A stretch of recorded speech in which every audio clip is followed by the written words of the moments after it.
बिस्मिल्लाहिर्रहमानिर्रहीम। अस्सलाम वालेकुम। उम्मीद करता हूँ आप सब खैरो अफियत से होंगे। आज का वीडियो का टॉपिक है दस्त और मोशन का इलाज।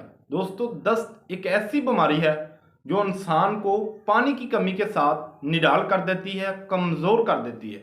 अगर ये बच्चों में बीमारी है तो बच्चों में अक्सर अवकात चलने के मराहल में या दांत निकालने के मराहल में ये बीमारी पाई जाती है। अगर आप में ये दस्त या लूज मोशन या अगर आपको खूनी मोशन लगे हैं तो घबराने की ज़रूरत नहीं है। इस नुस्खे को इस्तेमाल करें। ये एक बहुत ही पायदार नुस्खा है। इंशाल्लाह एक ही खुराक से आपके लूज मोशन बिल्कुल ख़त्म हो जाएंगे। इस नुस्खे की खास बात यह है कि इसका किसी किस्म का कोई नुकसान या साइड इफेक्ट नहीं है। इसको इस्तेमाल करें और इससे फ़ायदा हासिल करें। इसके लिए जो आपने चीज़ें लेनी है वो है सौंफ, जंजील यानी कि खुश्क अदरक, इसको पंजाबी में सुंठ भी बोलते हैं। इसके बाद जो आपने तीसरी चीज़ लेनी है वो है बेलगिरी। इन सब चीज़ों को मिक्स कर लें। मिक्स करने के बाद इसको ग्राइंड कर लें या खरल कर लें। इसको बारीक सफूफ इसका तैयार कर लें और किसी साफ डब्बी में इसको बंद कर लें।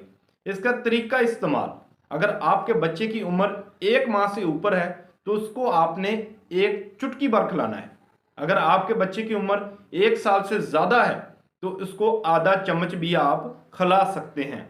अगर बड़ों में ये शिकायत है तो इसको आप 1 चम्मच सुबह और 1 चम्मच शाम को ताज़ा पानी के साथ इस्तेमाल करें। इंशाल्लाह अल्लाह ताला के फजलो करम से एक ही खुराक में आपके मोशन बिल्कुल ठीक हो जाएंगे।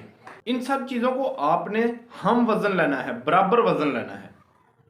इस नुस्खे की खास बात यह है कि इसका किसी किस्म का कोई नुकसान या साइड इफेक्ट नहीं है।